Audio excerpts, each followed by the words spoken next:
Oh yeah, you can if you want to. All right, man. All right. All right.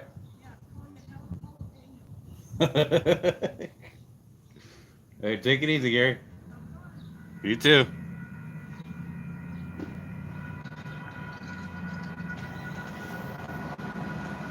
Hey, Miss Karen, how you doing, sweetie?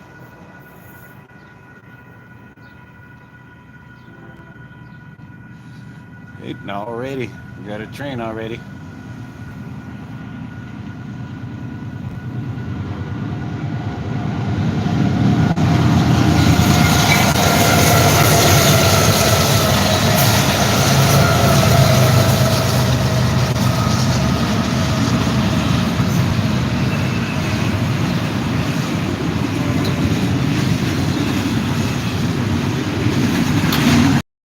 It's always good to see you too, Karen. Thank you for coming.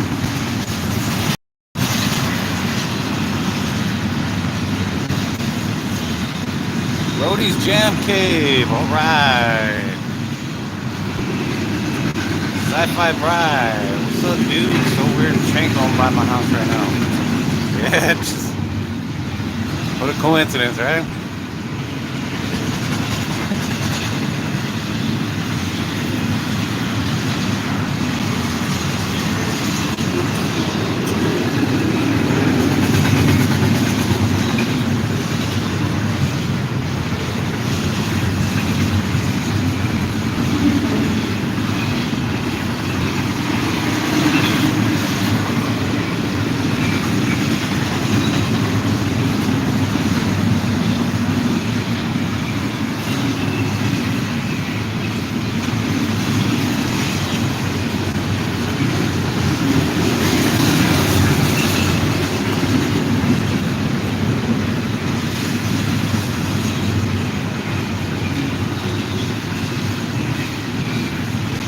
Yeah, yeah, Sci-Fi.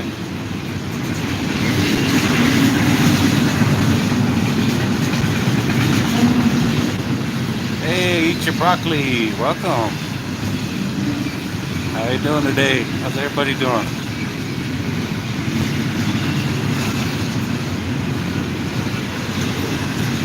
Yeah, you did. You made it in time for the train, man. This is not even a few seconds after I started the stream. Here it come.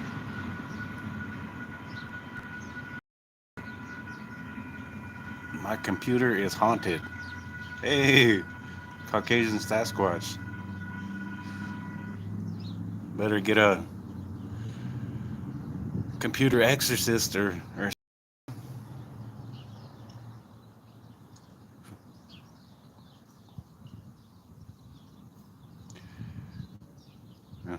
sprinkle some holy water on it. It might work.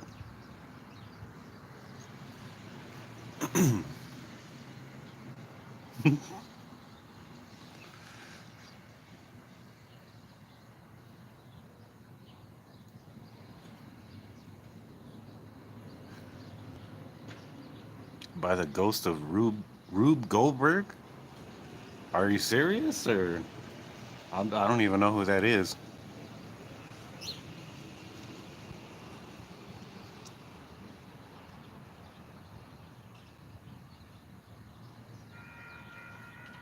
Well,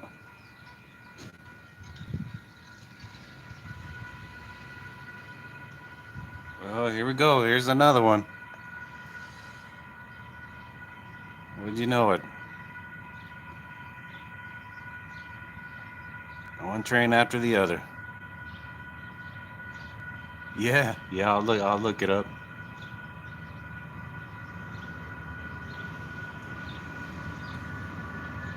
But are you serious though? Your computer's possessed.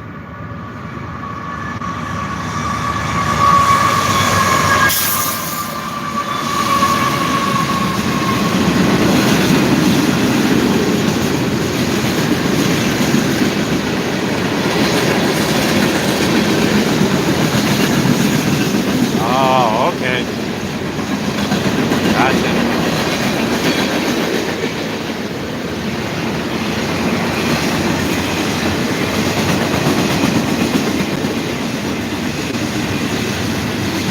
Not really, man. It's going by kind of slow.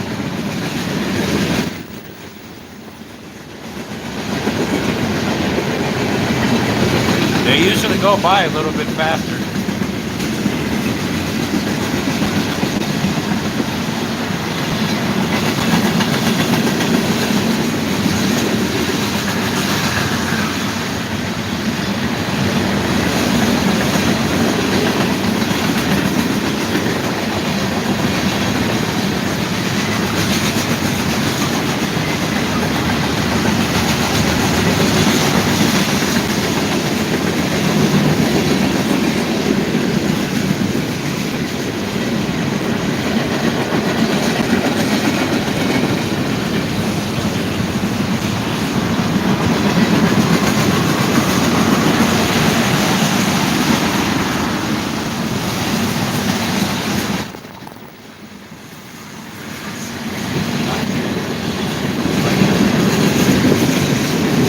Hey, Five of a Kind Media. Thank you, man. Thank you for coming in, bro.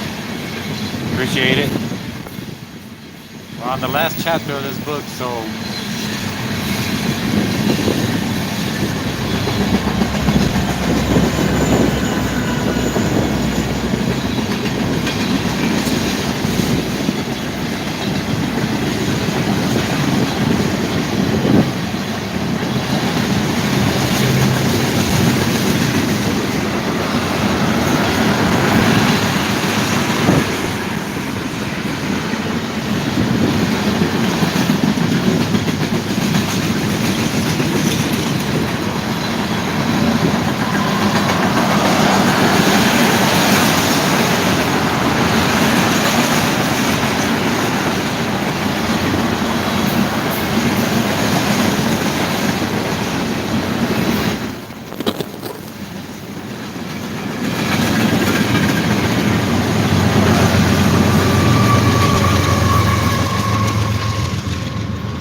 all right.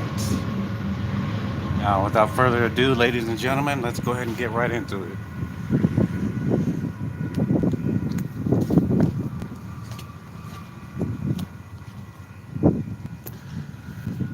Okay, folks, this is the last chapter of this book. Chapter 7, New Trails to Benson.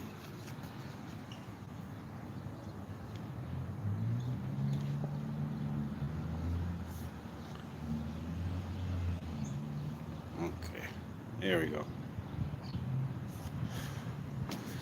Alrighty.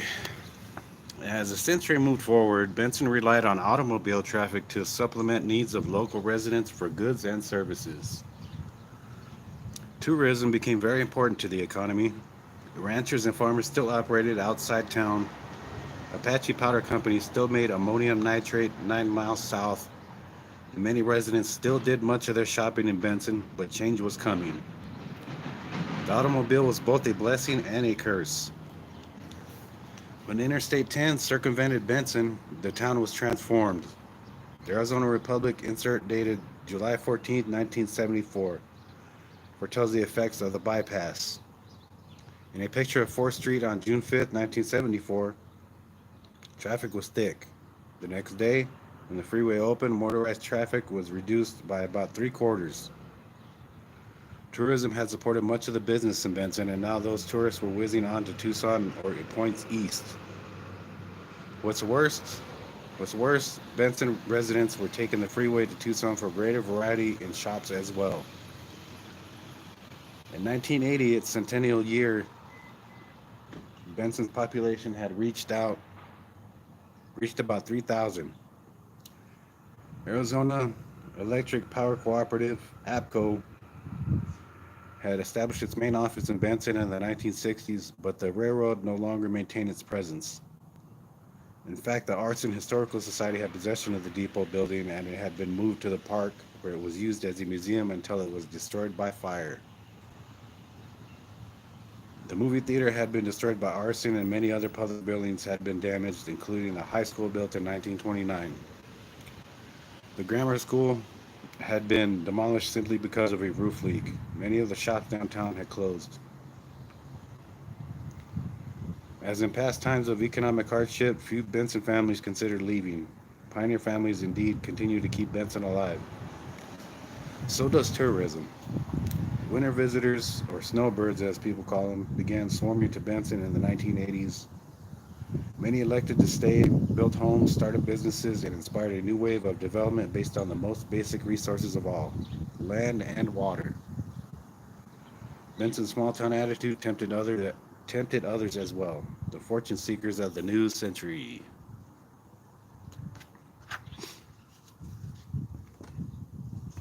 An obvious but neglected trail east, the road that became State Route 86, the Sunset Trail, followed closely the Southern Pacific Railroad's route to New Mexico. Traffic had been routed by US 80, the Broadway of America, to Douglas because Phelps Dodge had its offices there and at Bisbee. But that route added over 60 miles to an east-west trip. Travelers were grateful for this shortcut.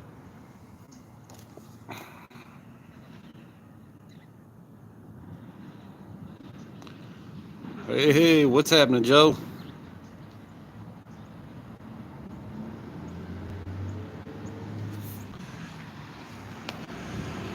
Alrighty. 4th Street in the 1930s provided all the traveler or local patron might need.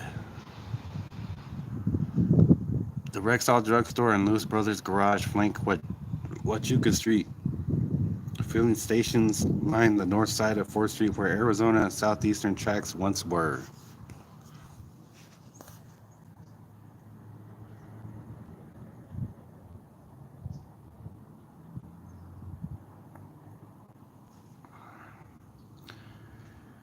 From the east end of 4th Street around 1940, a billboard advertising Coca-Cola replaced the Myers Brothers building. The pool hall, cafe, and restaurants are joined by a movie theater about mid-block.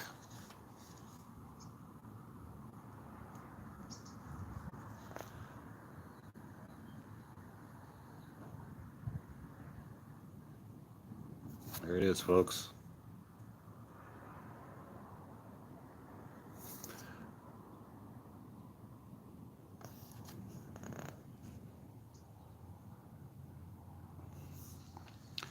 Coca-Cola. Unfortunately, I don't like Coca-Cola. I like Dr. Pepper. Yeah, man. Yeah.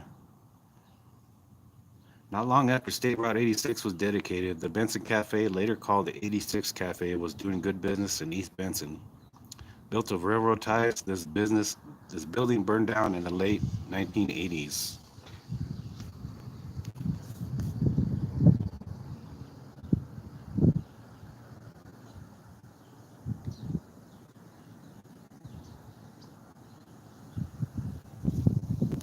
Scoot it over just a tad.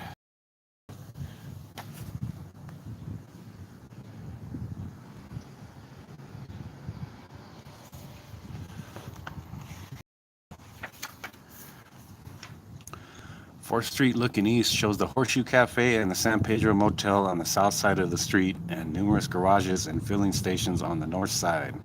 The railroad depot can be seen through the Texaco sign on the left. The Horseshoe Cafe opened in the 1930s and operated until 2008.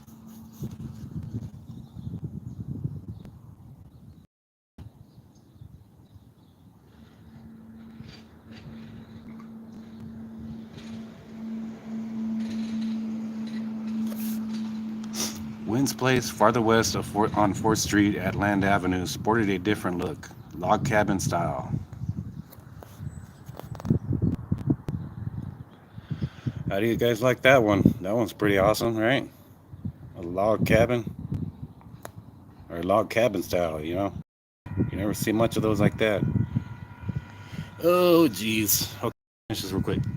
Apache Garage leased land from the railroad on the north side of 4th Street. Here comes another train, guys.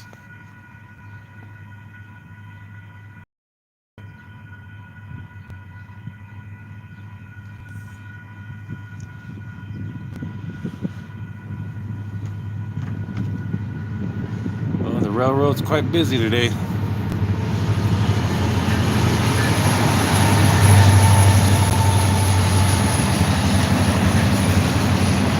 this one's going by kind of slow.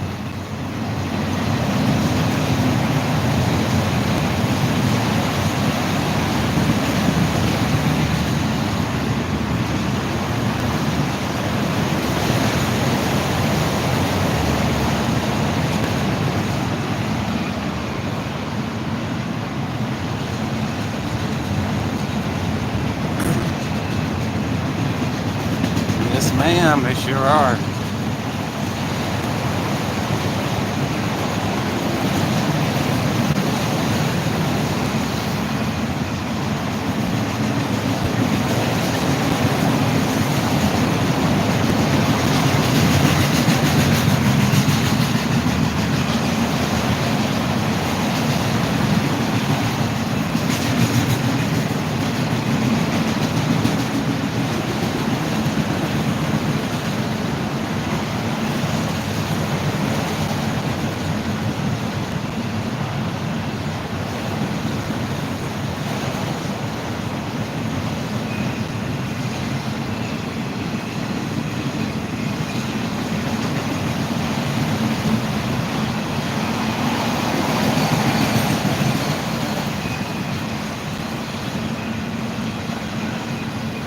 Yeah, bro, this is like the third one that passed by as soon as I started streaming.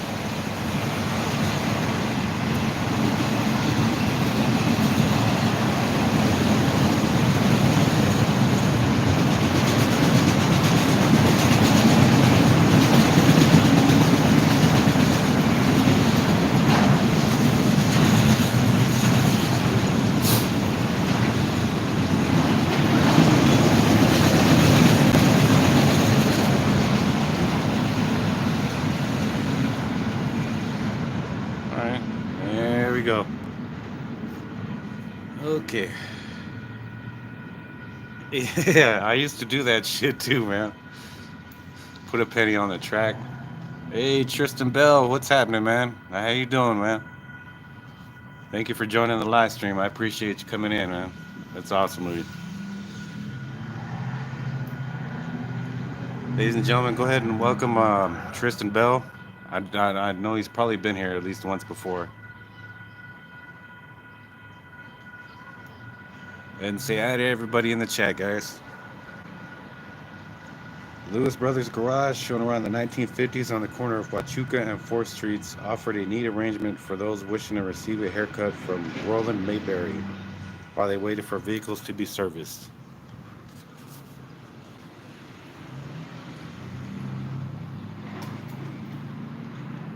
Yeah, Tristan Bell's pretty got a pretty good channel, man. Does a little bit of cooking, ASMR type cooking, and just candies, different foods. He likes to try and his own reviews and stuff. Check out the channel, guys. You know how we do around here. We always support each other's channels.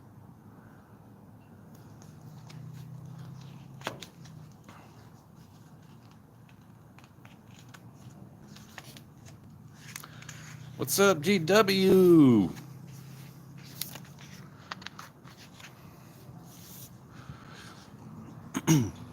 One of the first auto courts and arguably the biggest was Camp Benson, later named the Benson Motel. Besides individual units with carports, this uptown establishment offered a swimming pool to weary travelers.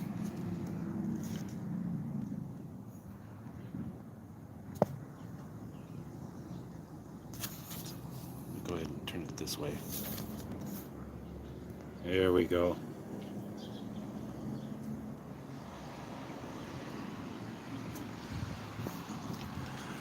A street scene in 1940s Benson reveals that the Horseshoe Cafe has added a floor.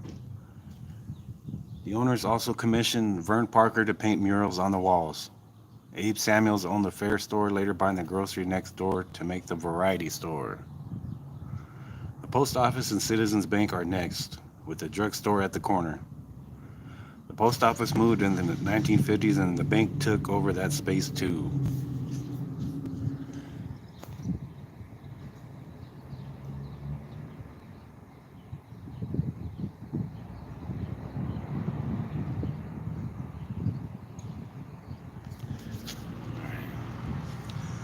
State Route 86 passed through Texas Canyon about 15 miles east of Benson. This view looks east.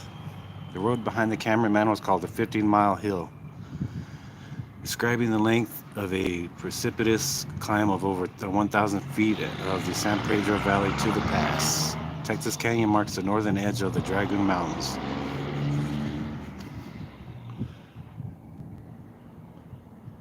And this right here, folks, this is Interstate 10.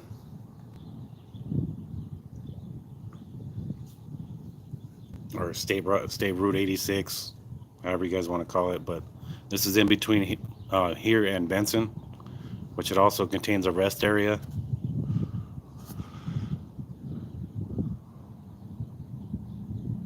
People used to go on these rocks a lot and tag and stuff, be defacing all these rocks and everything. But it's still a nice place, you know. A marker at the Catarina and 4th Streets intersection points travelers to the Sunset Route before the route was paved or the Benson Underpass was constructed. The other arrow marks the way to Bisbee and Douglas via Route 80. When the underpass was constructed in 1941, all the buildings seen here were obliterated.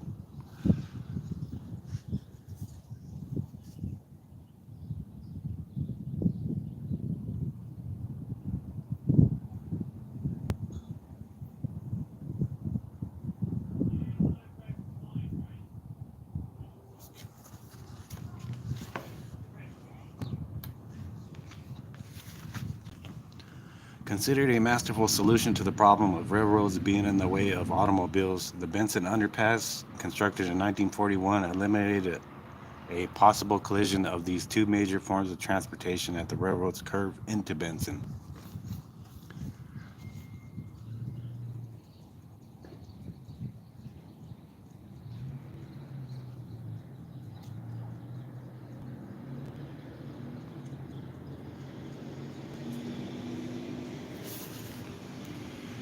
In this view of the underpass from the east, one sees the double overpass construction. The first bridge over the road supports the railroad tracks. The second, the supports of which can be seen, carries traffic from the south, Route 80, over the roadway for Route 86. They merge going west on the other side.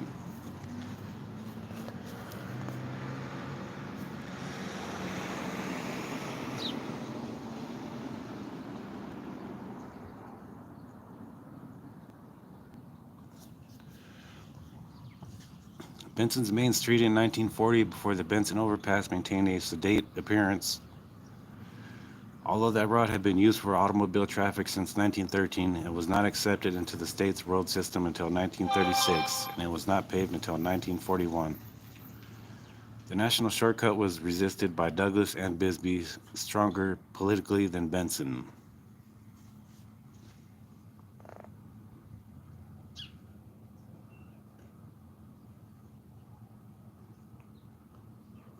Hey, what's up? All work. Welcome in, man. Salute.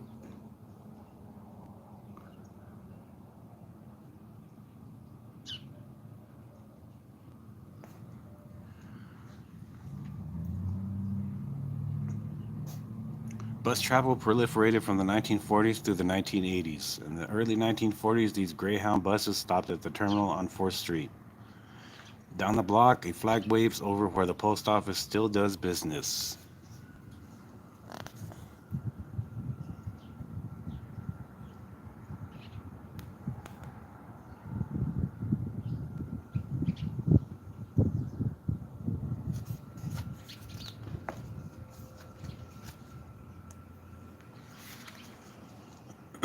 By the late 1940s, the Horseshoe Cafe doubled as a Greyhound bus station. In the 1960s, buses found the alley behind the Horseshoe Cafe more convenient. Restaurant patrons often made their way around someone's luggage to get to their tables.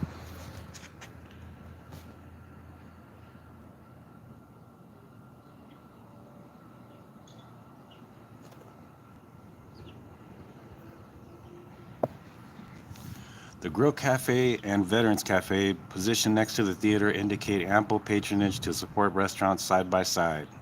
Both the Veterans Cafe and the movie title suggest this picture was taken near the time of the Second World War.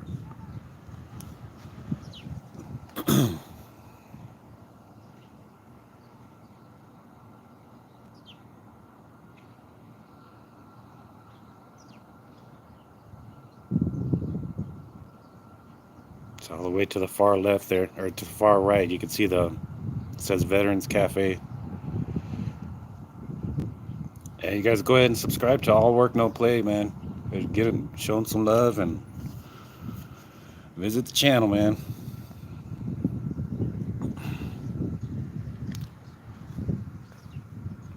Yeah, man. I remember taking the Greyhound a couple of times, man. One time I had a bad experience going to Phoenix. I told myself never again would I ever get on a Greyhound. Ever. A new Benson post office located east of San Pedro Street next to former site of Moss's service station went into service in 1947. Yeah, it does. Yeah, it kind of does, man. I went to Phoenix one time, and let's just say I didn't even know where the hell I was going to get to the bus station from where I was supposed to be at. I went walking, and damn, it was a far ass walk. Luckily, I stopped at a Blockbuster Video, and the people at the Blockbuster Video ended up giving me a ride because I was asking them where the Greyhound station was at, and it was very far. And they asked, "Are you on foot?" And I was like, "Yeah." Let me go ahead and give you a ride. And I was like, "Oh man, thank you so much." But I did. I was thankful for that ride, but I wasn't paying attention to when the bus was there. So I ended up missing that shit. It kind of sucked, man. And I had to walk all the way back from there to this place where I was at. But anywho, let's go ahead and finish this up. The post office was moved again in the early 1960s, this time to the corner of Huachuca and 5th Streets, across from Town Hall. This was pre-1966 because the roads are still dirt.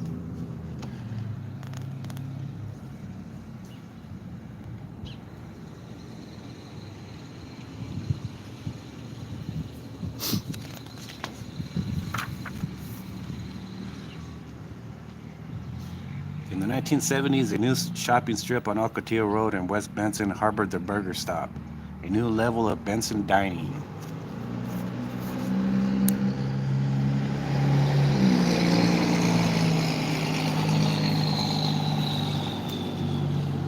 A little burger shop there, guys.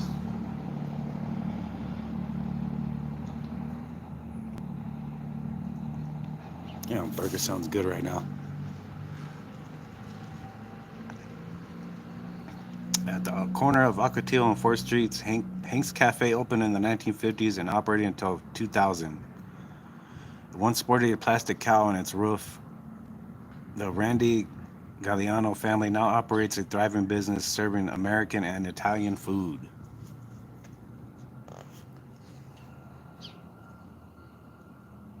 Hey, that's how we do here, Tristan. We all help each other out and help grow each other's channels, man. That's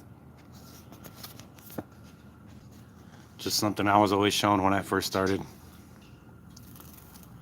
The Deluxe Motel, another auto court along Route 80, invites travelers to enjoy some sun in the grassy median area. Part of this auto court still exists behind Scott's service station.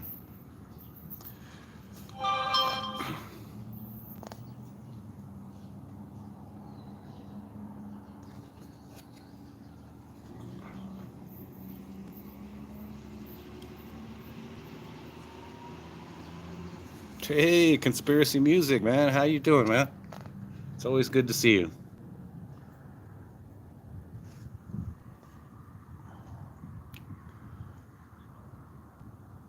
Oh, Karen's got some tacos going. Oh, man. Seen from the hills west of town about 1950, Benson shows its age. The Southern Pacific Rails continue through town, connecting with Arizona and Southwestern, formerly New Mexico and Arizona, tracks that go south to Apache Nitrogen Powder Plant. State Route 86 merges at the underpass with State Route 80, which curves from the south. The streets are wide and clean. Benson rests before its final challenge, the interstate highway system.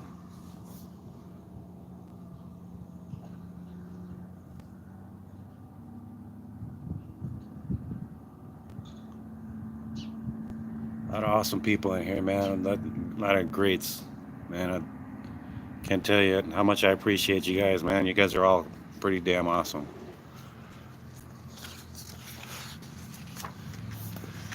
And we're on the last page, folks.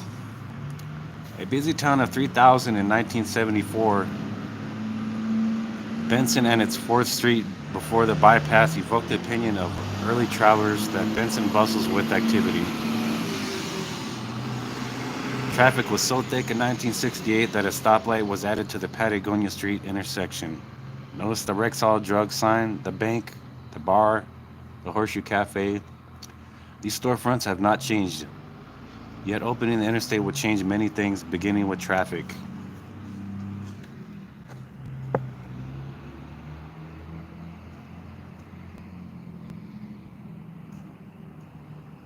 Hey, thanks, Rody. I appreciate that, bro. You guys are all, you guys are all great, man.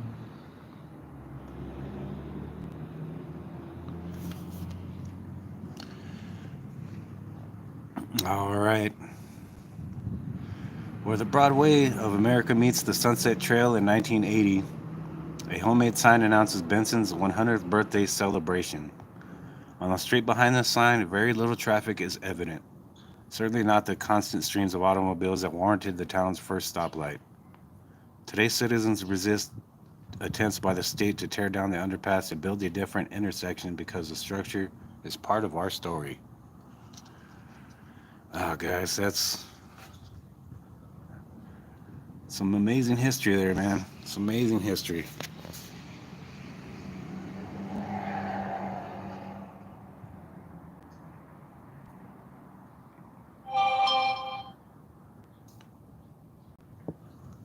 Yeah, yeah, all work. Yeah, they kept the tree here. They did it was they made a swing out of it, bro.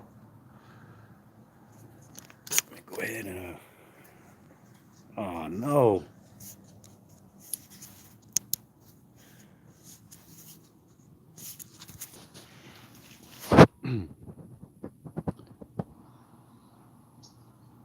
Yeah, that's what they did, man.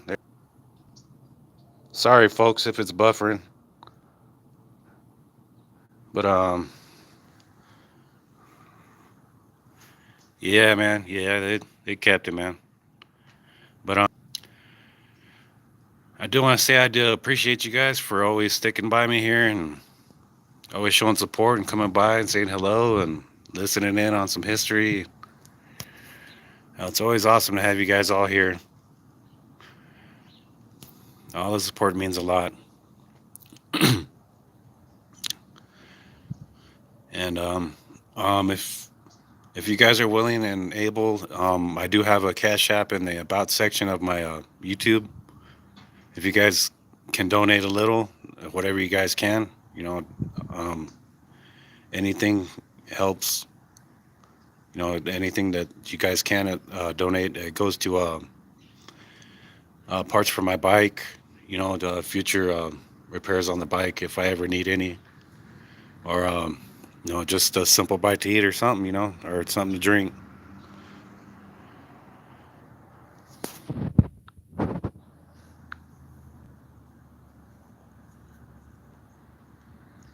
But with all that being said, I do appreciate you guys very much. I'm gonna go ahead and take this book back to the library, and I do have a video that's uploaded as I was live streaming. Go ahead and check that out. It's it's one of them scary stories to tell in the dark stories. It's called Harold. I don't know if you guys might have heard of that book, but please do stop by after I get done here and give it a view. Give me a thumbs up and leave a comment, guys.